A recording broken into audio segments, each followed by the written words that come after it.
एक बार सती अनसुईया की परीक्षा लेने 3 साधु उनकी कुटिया के द्वार पर आए। मुनियों के स्वागत के लिए अनसुईया ने अर्घ्य आचमन देकर कंद मूल समर्पित किया, किंतु मुनियों ने आतिथ्य स्वीकार नहीं किया। अनसुईया ने विनीत भाव से पूछा, मुनिगण, कौन सा अपराध हो गया जो आप लोग पूजा ग्रहण नहीं कर रहे हैं? मुनिगण बोले, आप हमारी प्रतिज्ञा स्वीकार करें, तब हम लोग अन्न जल स्वीकार करेंगे। अनसुईया ने कहा, अतिथि सत्कार प्राणों का बलिदान देकर भी किया जाता है, अतः मैं वही करूंगी जिससे आप प्रसन्न हो। मुनियों ने कहा, तो आप निसंकोच होकर हमारा आतिथ्य करें। जब सती अनसुईया कुछ समझ न पाई तो मुनि बोले, आप हमारे साथ पर पुरुष जैसा व्यवहार न करके लाज मर्यादा और संकोच को त्याग कर अर्थात नग्न होकर हमें भिक्षा दे। सती अनसुईया जी मुनियों की वाणी सुन अवाक रह गई और बोली, ये कैसे संभव है? कोई भी पतिव्रता नारी भला पर पुरुषों के सामने अपनी लाज व मर्यादा का त्याग कैसे कर सकती है? लाज और मर्यादा तो नारी के आभूषण होते हैं और आप मुझे आभूषणहीन रूप में क्यों देखना चाहते हैं? लगता है आपके मन में कोई खोट है। मुनि बोले, हम सच्चे तपस्वी हैं। मुनियों ने कहा, तुम निर्वस्त्र होकर भिक्षा दो, अन्यथा हम जा रहे हैं, पर ये याद रखना, हमें ऐसे लौटाने का विनाशकारी परिणाम तुम्हें भोगना होगा। तभी अनसुईया जी ने ध्यान लगाया तो तपोबल से पता चला कि ये तीनों मुनि और कोई नहीं बल्कि ये तो स्वयं त्रिदेव ब्रह्मा, विष्णु और महेश हैं। पता चला माता लक्ष्मी जी, सती पार्वती और सरस्वती जी ने अपने अभिमान वश इनको यहाँ मेरा पतिव्रत्य नष्ट करने के लिए भेजा है। सब जानकर माता अनसुईया जी मुनियों को कुटिया के अंदर ले गई और आदर पूर्वक बैठा दिया। प्रार्थना की, यदि मैं सच्ची पतिव्रता हूँ तो यदि मैंने भूल से भी स्वप्न में भी पर पुरुष का ध्यान न किया हो तो तीनों त्रिदेव 6 महीने के शिशु हो जाएं। इतना कहते ही वे 6 महीने के बालक बनकर रोने लगे। माता ने निर्वस्त्र होकर स्तनपान कराया। महामुनि अत्रि अनसुईया के पति भी आ गए और सुकुमार बच्चों को देखकर आश्चर्यचकित हो पूछा, देवी, देव स्वरूप कमनीय, ये तीनों बच्चे किसके हैं? अनसुईया ने कहा, भगवान, ये आपके ही बच्चे हैं। भगवान ने स्वतः कृपा की है। महर्षि समाधि के द्वारा रहस्य को जानकर आनंदित हुए।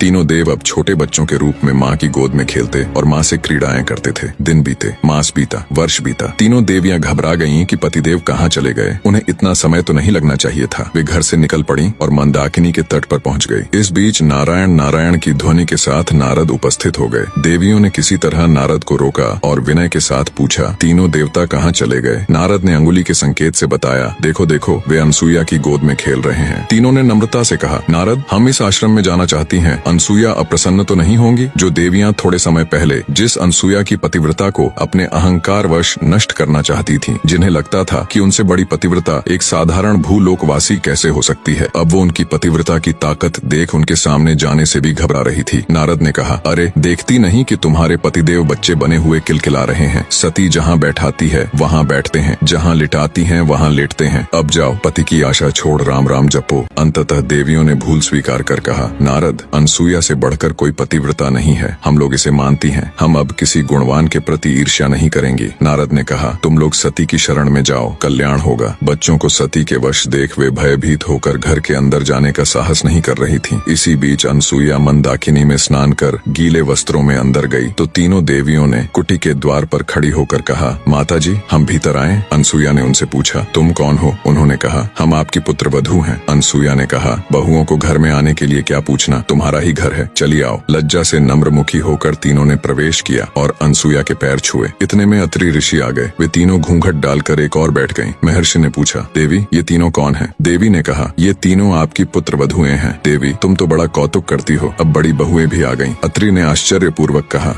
तीनों देवियों ने सती के पैर पकड़े और कहा, क्षमा करें और हमारे पति हमें प्रदान करें। अनसुईया ने कहा, मैं कब मना कर रही हूँ, गोदी में उठाकर ले जाओ। तब तीनों ने प्रार्थना की, माँ, अब और अधिक लज्जित न करें। यह सुनकर देवी का हृदय द्रवित हो गया और उन्होंने पुनः पतिव्रता धर्म के बल से उन्हें यथावत कर दिया और उठकर तीनों देवों की वंदना की और पूजन किया। देवताओं ने कहा, पतिव्रते, हम तुम्हारे पतिव्रत्य से संतुष्ट हैं, वर मांगो। माता अनसुईया ने कहा, आप मेरे पुत्र हो जाएं। तीनों ने तथास्तु कहा। यही देव बाद में पुत्र के रूप में उत्पन्न हुए। पति को परमेश्वर मानकर अपनी समस्त इच्छाओं को पति की इच्छा में विलीन कर जो नारियां जीवन यापन करती हैं, उनके लिए संसार में कुछ भी